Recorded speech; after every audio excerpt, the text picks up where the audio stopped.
Dieu est la source de la survie de toutes choses et la racine de leur survie, la racine de leur survie. La vie de l'homme provient de Dieu, le ciel existe grâce à Dieu et la survie de la terre provient aussi de la puissance de la vie de Dieu. Aucune chose dotée de vitalité ne peut transcender la souveraineté de Dieu. Et aucune chose dotée de vigueur ne peut échapper à l'étendue de l'autorité de Dieu.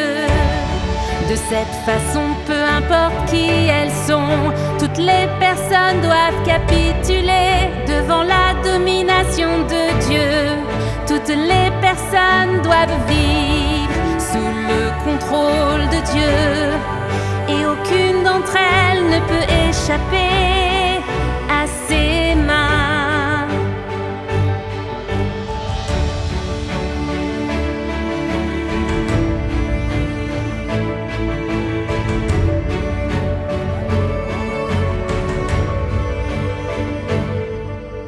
Peut-être que maintenant tu désires gagner la vie, ou peut-être désires-tu gagner la vérité.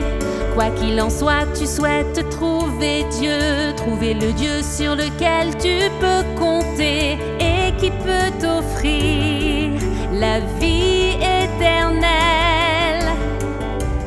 Si tu souhaites gagner la vie éternelle, tu dois d'abord comprendre la source de la vie éternelle.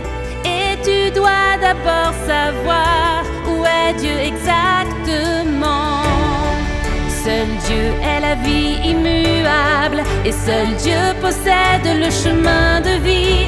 Puisque Dieu est la vie immuable, il est donc la vie éternelle. Puisque Dieu seul est le chemin de la vie, Dieu lui-même est donc le chemin de la vie éternelle.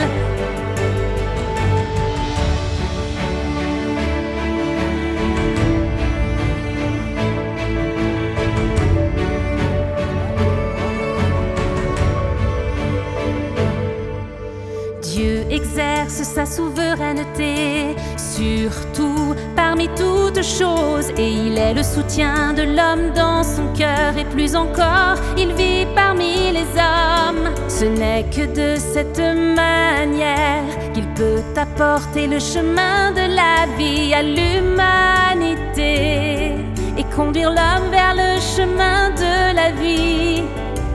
Dieu est venu sur terre et vit parmi les hommes pour que l'homme puisse gagner le chemin de la vie et pour le bien de l'existence de l'homme. Dans le même temps, Dieu commande aussi tout parmi toutes choses pour faciliter la coopération avec la gestion qu'il fait parmi les hommes. Et donc, si tu ne reconnais que la doctrine selon laquelle Dieu est dans le ciel et dans le cœur de l'homme, mais ne reconnaît pas la vérité de l'existence de Dieu parmi les hommes, alors tu ne gagneras jamais la vie et ne gagneras jamais le chemin de la vérité.